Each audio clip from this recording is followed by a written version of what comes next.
morning, GraceHill. What an amazing preach it was on Sunday.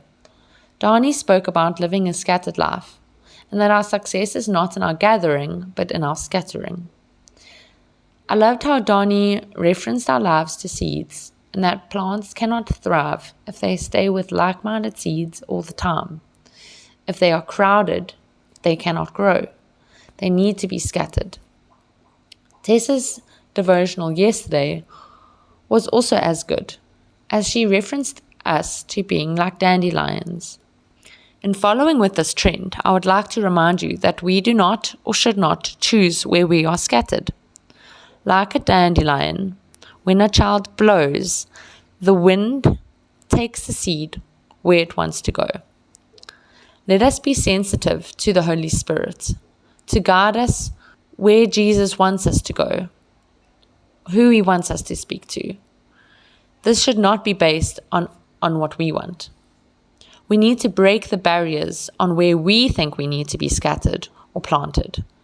Jesus did not say, only love certain people or only speak to people who believe a certain thing, but rather that His message is for everyone.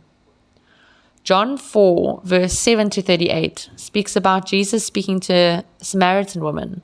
His disciples were shocked. In verse 27, just then His disciples came back.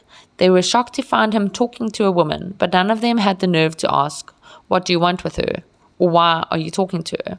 We should be careful about having preconceived ideas about who Jesus wants us to speak to and who we are scattering to. I challenge you today to listen to the Holy Spirit, to see where He is wanting you to scatter.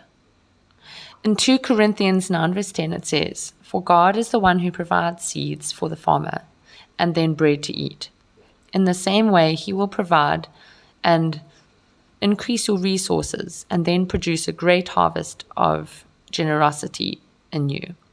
Scattering seeds may not be moving to Portugal to start a church, but it may be in small things, like speaking to certain people who you might not usually speak to. We need to be sensitive to what the Holy Spirit is saying. And I pray that over each and everyone's weeks today.